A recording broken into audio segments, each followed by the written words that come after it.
ಇಂದೇ ಡೌನ್ಲೋಡ್ ಮಾಡಿ ಮತ್ತು ನಿಮ್ಮ ನೆಚ್ಚಿನ ಶೋಗಳನ್ನು ಆನಂದಿಸಿ.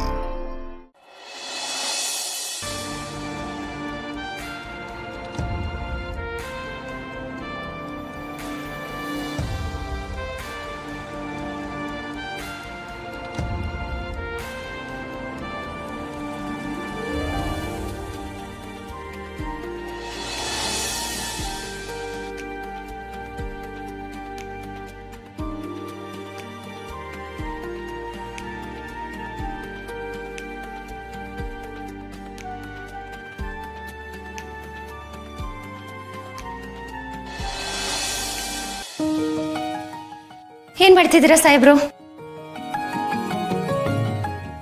ಸಿನಿಮಾ ನೋಡ್ತಾ ಇದ್ದೀನಿ. ಓಹ್, ಕೆಲಸ ಮಾಡ್ತಿದ್ದೀರಾ? ಸ್ಟುಪಿಡ್ ಕ್ವೆಶ್ಚನ್, ಸಾರಿ. ಸೊ ಸಾಹೇಬ್ರು ಇನ್ಮೇಲೆ ಫುಲ್ ಬಿಸಿ, ಕೈಗೆ ಸಿಗಲ್ಲ.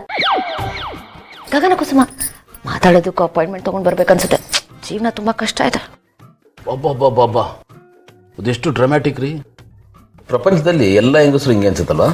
ಅಂದ್ರೆ ಗಂಡದ್ರು ಸುಮ್ಮನೆ ಕೂತಿದ್ರೆ ಯಾಕ್ರೆ ಸುಮ್ಮನೆ ಕೂತಿದ್ದೀರಾ ಅನ್ನೋದು.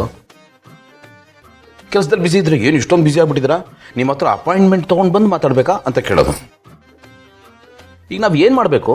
ನಮ್ಮನ್ನು ಒಳ್ಳೆ ಈ ಆಡಿಸಿ ನೋಡು ಬೀಳಿಸಿ ನೋಡು ಬೊಂಬೆ ಥರ ಮಾಡ್ಕೊಂಡ್ಬಿಟ್ಟಿದ್ದೀರಲ್ರಿ ನೀವು. ಅಲ್ಲ, ಏನು ಮಾಡಿದ್ರು ತಪ್ಪು, ಏನು ಮಾಡದೇ ಇದ್ರು ತಪ್ಪು. ಈಗ ನಾನು ಏನು ಮಾಡಿದ್ರೆ ನಿಮಗೆ ತೃಪ್ತಿ ಆಗುತ್ತೆ ಹೇಳಿ, ಅದನ್ನೇ ಮಾಡ್ಬಿಡ್ತೀನಿ. ಪ್ಲೀಸ್, ಯಾಕೆ ಇಷ್ಟೊಂದು ರೇಸ್ ಆಗ್ತಿದ್ದೀರಾ? ಅಲ್ಲ, ನೀವು ಮಾಡ್ತಿರೋದು ಕರೆಕ್ಟ್ ಆಗಿದೆ, ತುಂಬಾ ಚೆನ್ನಾಗಿದೆ, ನನಗೆ ತುಂಬಾ ಖುಷಿ ಇದೆ. ಆದ್ರೆ ಮಕ್ಕಳು ಗೌತಮರೇ ನೋಡಿ, ನೀವು ಕೆಲಸದಲ್ಲಿ ಮುಳುಗೋದ್ರೆ ಹೇಗಿರ್ತೀರಾ ಅಂತ ನನಗೆ ಗೊತ್ತು, ನಾನು ನೋಡಿದ್ದೀನಿ, ನನ್ಗೆ ಅರ್ಥ ಆಗುತ್ತೆ. ಬಟ್ ಮಕ್ಳಿಗೆ ಅರ್ಥ ಆಗಲ್ಲ. ಅವ್ರು ಪ್ರಶ್ನೆ ಮಾಡ್ತಾರೆ, ಅಪ್ಪ ಯಾಕೆ ಸಿಗ್ತಿಲ್ಲ, ಅಪ್ಪ ಯಾಕೆ ಟೈಮ್ ಸ್ಪೆಂಡ್ ಮಾಡ್ತಿಲ್ಲ ಅಂತ. ಅದಕ್ಕೇನು ಉತ್ತರ ಕೊಡೋದು? ಯಾವ ಮಕ್ಕಳು ಹತ್ರ ಪ್ರಶ್ನೆ ಮಾಡಲ್ಲ, ನನಗೆ ಗೊತ್ತು. ಅಮ್ಮಂದ್ರೆ ಈ ಥರದ್ದೆಲ್ಲ ಪ್ರಶ್ನೆ ಮಾಡೋದು, ಅವರೇ ಕಿಂಗ್ ಪಿನ್ನು, ಅವರೇ ಬತ್ತಿಡೋದು. ಸ್ಟಾಪ್ ರೈಟ್ ದೇರ್ ಗೌತಮರೇ. ಹೆಂಗಸ್ರ ಬಗ್ಗೆ ಅಮ್ಮಂದಿರ ಬಗ್ಗೆ ನೀವು ಹಿಂಗೆಲ್ಲ ಮಾತಾಡಂಗಿಲ್ಲ. ಈ ಬತ್ತಿ ಗಿತ್ತಿ ಇಡೋ ಚೀಪ್ ಮೆಂಟಾಲಿಟಿ ನಮ್ದಲ್ಲ. ನಮ್ದೇನೇ ಇದ್ರು ದೇವ್ರ ದೀಪಕ್ಕೆ ಬತ್ತಿ ಹೊಚ್ಚೋದಷ್ಟೇ ಗೊತ್ತು. ಬಟ್ ಎಲ್ಲದಕ್ಕೂ ಒಂದು ಎಕ್ಸೆಪ್ಷನ್ ಇರುತ್ತೆ. ನೋಡಿದೀವಲ್ಲ ಲೈವ್ ಎಕ್ಸಾಂಪಲ್ಲು, ಆನಂದ್ ಡಾರ್ಲಿಂಗು. ದಿನ ಬೆಳಗ್ಗೆ ಅವ್ರ ಮನೆಯಲ್ಲಿ ಏನಾದರೂ ಒಂದು ಈ ಟಾಮ್ ಅಂಡ್ ಜೆರಿ ಕತೆ ನಡೀತಾನೆ ಇರುತ್ತೆ. ಅದು ನಿಜ. ಜನರಲೈಸ್ ಮಾಡೋದು ಬೇಡ, ಬೇರೆಯವ್ರ ಮನೆ ಕತೆ ನಮ್ಗೆ ಯಾಕೆ. ನೋಡಿ, ನಾನು ಏನಕ್ಕೆ ಹೇಳ್ತಿದ್ದೀನಿ ಅಂದ್ರೆ, ಈ ವಯಸ್ಸಲ್ಲಿ ಮಕ್ಕಳಿಗೆ ಟೈಮ್ ಕೊಡಬೇಕು. ಮಕ್ಕಳು ನೋಡ್ತಾನೆ ಬೆಳೆದು ಬಿಡ್ತಾರೆ ಗೌತಮ್ ಅವರೇ. ಅವ್ರ ಜೊತೆ ಕಳೆಯೋ ಆ ಮೆಮೊರಬಲ್ ಮೊಮೆಂಟ್ಸ್ ಇದೆಯಲ್ಲ, ಅದನ್ನ ಮಿಸ್ ಮಾಡ್ಕೋಬಾರ್ದು. ಸೊ ನೋಡಿ ನೀವೇನ್ ಮಾಡ್ತೀರಾ ಅಂತ. ಭೂಮಿಕಾ, ನನ್ಗೆ ಯಾಕೋ ಮಕ್ಕಳಿಗೆ ಟೈಮ್ ಕೊಡಬೇಕು ಅಂತ ನೆಪ ಮಾಡ್ಕೊಂಡು ನೀವು ನನಗೆ ಯಾಕೆ ಟೈಮ್ ಕೊಡ್ತಾ ಇಲ್ಲ ಅಂತ ಕೇಳ್ತಾ ಹೋಗಿದೆಯಲ್ಲ. ನಾನು ಎಷ್ಟು ಚೆನ್ನಾಗಿ ಅರ್ಥ ಮಾಡ್ಕೊಂಡ್ಬಿಟ್ಟಿದ್ದೀರ. ಅಲ್ಲೇ ನಮ್ಮ ದೇವ್ರ ಸತ್ಯ ನನಗೆ ಗೊತ್ತಿಲ್ವಾ? ಸ್ವಾಮಿ ಕಾರ್ಯ ಸ್ವಕಾರ್ಯ ಆಗಬೇಕು ಅಂದಿ. ಹಲೋ, ನನ್ನ ಹೆಂಡತಿಗೆ ಯಾವಾಗ ಟೈಮ್ ಕೊಡಬೇಕು, ಮಕ್ಕಳಿಗೆ ಯಾವಾಗ ಟೈಮ್ ಕೊಡಬೇಕು, ನನ್ನ ಕೆಲಸಕ್ಕೆ ಯಾವಾಗ ಟೈಮ್ ಕೊಡಬೇಕು ನನಗೆ ಗೊತ್ತಿದೆ. ನನಗೆ ಗೊತ್ತು, ನಿಮ್ಗೆ ಗೊತ್ತಿದೆ ಅಂತ. ನೋಡಿ, ನೀವು ಬಿಸ್ನೆಸ್ಗೆ, ಮಕ್ಕಳಿಗೆ, ಹೆಂಡತಿಗೆ ಎಲ್ಲದಕ್ಕೂ ಈಕ್ವಲ್ ಟೈಮ್ ಕೊಡಬೇಡಿ. ಒಬ್ಬರನ್ನ ಸ್ವಲ್ಪ ಬೇಡ, ನೀವೆಲ್ಲದಕ್ಕೂ ಒಂದು ಟೈಮ್ ಟೇಬಲ್ ಹಾಕೊಳ್ಳಿ ಅಂತ ಹೇಳ್ತೀನಿ. ಫಸ್ಟು ನೀವು ಆ ಕೆಲಸ ಮಾಡಿ. ನಾನಾ? ಯಾಕೆ? ಹೌದು, ನೀವು ಟೈಮ್ ಟೇಬಲ್ ಹಾಕೊಳ್ಳಿ. ನಾನು ಪ್ರತಿ ಸತಿ ಅಲ್ಲಿಗೆ ಬಂದಾಗಲೂ ನೀವು ಒಳಗೆ ಏನೋ ಪಾಠ ಹೇಳ್ಕೊಡ್ತಾ ಇರ್ತೀರಾ, ಏನೋ ಬಿಸಿ ಇರ್ತೀರಾ. ನಾನು ಏನು ಮಾಡ್ಬೇಕು ಹೇಳಿ? ಟೈಮೇ ಮ್ಯಾಚ್ ಆಗ್ತಿಲ್ಲ. ಸೊ ನೀವು ಒಂದು ಟೈಮ್ ಟೇಬಲ್ ಹಾಕೊಳ್ಳಿ, ಇಬ್ರದ್ದು ಮ್ಯಾಚ್ ಆಗ್ಬೇಕು ತಾನೆ. ಅದು ಕರೆಕ್ಟೇ. ಬಟ್ ಗೌತಮರೇ, ಏನಂದ್ರೆ ಮಲ್ಲಿ ಎಕ್ಸಾಮ್ ಮುಗಿದ ತಕ್ಷಣ ಫುಲ್ ಟೈಮ್ ನಿಮ್ಮ ಟೈಮ್. ಹೌದಾ? ಇವಾಗ ಎಷ್ಟು ಟೈಮ್ ಇದೆ? ಯಾಕೆ ಹೇಳಿ, ಹೇಳ್ತೀನಿ. 2 ನಿಮಿಷ. ಇಲ್ಲ, ಅದು ಮಲ್ಲಿಗೆ ಕಣ್ಣೂರಿತ್ತ 5 ನಿಮಿಷ ಬ್ರೇಕ್ ತಗೋ ಅಂತ ಹೇಳಿದೆ. ನಾವಿಬ್ರು ಮಾತಾಡ್ತಿದ್ವಿ, 3 ನಿಮಿಷ ಮುಗ್ದೋಯ್ತು, ಇರೋದು 2 ನಿಮಿಷ. 2 ನಿಮಿಷ ಹೋಗಿ ಮ್ಯಾಗಿ ಮಾಡಿ. ಬರೀ ತಿನ್ನೋದ್ರಲ್ಲೇ ಇರಿ ನೀವು.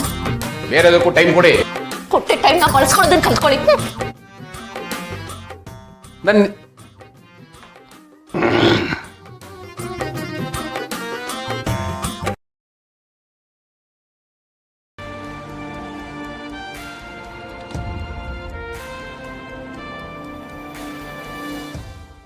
ಆನಂದ್, ಯಾಕೆ ಡಲ್ ಆಗಿದ್ಯಾ?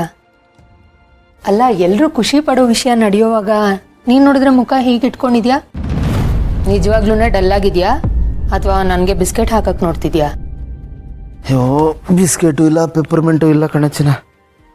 ನಾನು ನಂಬಿ ಒಬ್ಬರು ಇನ್ವೆಸ್ಟರ್ ಬಂದಿದ್ರಲ್ಲ, 100 ಕೋಟಿ ಇನ್ವೆಸ್ಟ್ ಮಾಡೋದಕ್ಕೂ ರೆಡಿ ಇದ್ರಲ್ಲೇ. ಅದ್ರ ಬಗ್ಗೆ ಕೆಲಸಗಳು ನಡೀತಾ ಇತ್ತು. ಆದರೆ ಈಗ ಗೆಳೆಯ ಈ ಥರ ನಿರ್ಧಾರ ಮಾಡ್ಬಿಟ್ನಲ್ಲ, ಇವನ್ನ ಬಿಟ್ಟು ನಾನು ಎಲ್ಲೂ ಹೋಗೋಕ್ಕಾಗಲ್ಲ. ಥರ ನನ್ನ ಪರಿಸ್ಥಿತಿ ಅಡಕತ್ರೆಯಲ್ಲಿ ಸಿಕ್ಕಾಕೊಂಡ್ರು ಅಡಿಕೆ ಥರ ಆಗೋಗಿದೆ. ಏನು ಮಾಡೋದು ಅಂತ ಗೊತ್ತಾಗ್ತಾ ಇಲ್ಲ ಚಿನ್ನ. ಏನು ಮಾಡೋದು ಅಂದರೆ ಆ ಇನ್ವೆಸ್ಟರ್ಸ್ಗೆ ಹೇಳ್ಬಿಡು ಆಗಲ್ಲ ಅಂತ, ಅದರಲ್ಲೇನಿದೆ. ಚಿನ್ನ, ಏನು ನೀನೇ ಈ ಮಾತು ಹೇಳ್ತಾ ಇರೋದು? ಇಲ್ಲ, ನನ್ನ ದೆವ್ವ ಹೇಳ್ತಿರೋದು, ನಾನೇ ಅಲ್ವಾ ಹೇಳ್ತಿರೋದು. ಲೇ ಚಿನ್ನ, ಯಾಕೆ ಇಷ್ಟೊಂದು ರೈಸ್ ಆಗ್ತಾ ಇದೆಯಾ? ಅಲ್ಲ, ಅಷ್ಟು ಸಲೀಸಾಗಿ ನನ್ನ ಪರ ಓಟ್ ಹಾಕ್ಬಿಟ್ಟಲ್ಲ, ಅದಕ್ಕೆ ಹಂಗಂದೆ ಅಷ್ಟೇ. ನನಗೆ ಗೊತ್ತಿಲ್ವಾ, ಯಾರಿಲ್ಲ ಅಂದರೂ ನೀನು ಬದುಕ್ತೀಯ, ಆದರೆ ಡುಮ್ಮ ಸರಿಲ್ಲ ಅಂದರೆ ನಿನ್ನ ಕೈಲಿ ಇರೋಕ್ಕಾಗಲ್ಲ. ಆನಂದ್, ಮೊದಲ ಇನ್ವೆಸ್ಟರ್ಸಿಗೆ ಫೋನ್ ಮಾಡಿ ವಿಷಯ ಹೀಗೀಗೆ ಅಂತ ಹೇಳ್ಬಿಡು. ಏನ್ ಚಿನ್ನ, ನನಗೆ ಇಷ್ಟೊಂದು ಸಪೋರ್ಟಿವ್ ಆಗ್ಬಿಟ್ಟಿದ್ಯಾ? ನಾನು ಸಪೋರ್ಟಿವ್ ಆಗಿರೋದು ನಿನಗಲ್ಲ, ಡುಮ್ಮಂಗೆ. ನೋಡಾನಂದ್, ಡುಮ್ಮಂಗೆ ಈಗ ನಿನ್ನ ಅಗತ್ಯ ಇದೆ. ಇಂಥ ಟೈಮಲ್ಲಿ ನೀನು ಅವನ ಜೊತೆ ಇರಬೇಕು. ಅವನ ಜೊತೆ ಬಿಟ್ಟು ಬೇರೆಯವ್ರ ಜೊತೆ ಕೆಲಸ ಮಾಡ್ತೀನಿ ಅಂತ ಹೋಗಿದ್ದಿದ್ರೆ ನಾನೇ 2 ಬಿಟ್ಟು ಮನೇಲಿ ಕುತ್ಕೊಂತಿದ್ದೆ. ಏನು ಬೇಕಾಗಿಲ್ಲ, ಡುಮ್ಮನ ಜೊತೆ ಹೋದ್ರೆ ಮಾತ್ರ ಸರಿ ಅಂತ. ಇರಲಿ ಬಿಡು ಚಿನ್ನ, ನೀನು ಅವನಿಗೆ ಸಪೋರ್ಟ್ ಮಾಡಿದ್ರೆ ನನಗೆ ಮಾಡ್ದಂಗೆನೆ.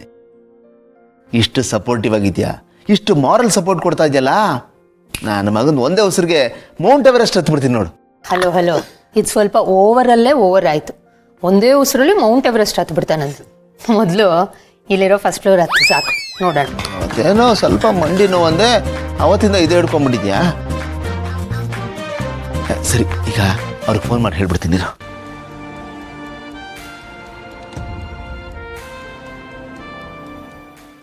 ಸರ್ ನಮಸ್ಕಾರ. ನಾನು ಆ ಸ್ಟಾರ್ಟಪ್ನ ಮುಂದುವರ್ಸಲ್ಲ ಸರ್, ಡ್ರಾಪ್ ಮಾಡ್ತಾ ಇದ್ದೀನಿ. Thank you sir, thank you so much. ನನ್ನ ಪರಿಸ್ಥಿತಿ ಅರ್ಥ ಮಾಡ್ಕೊಂಡ್ರಲ್ಲ, ತುಂಬ ಥ್ಯಾಂಕ್ಸ್.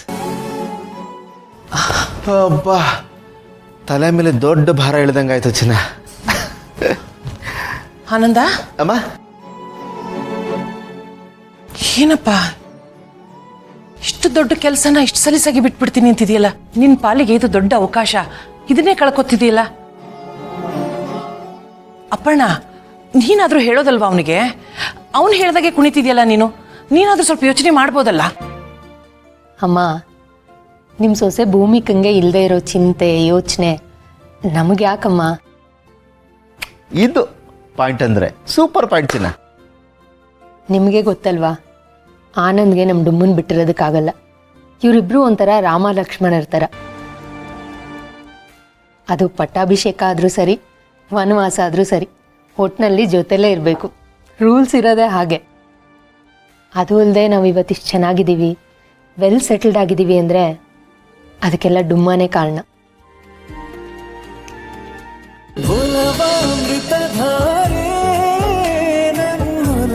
ಅಮೃತಧಾರೆ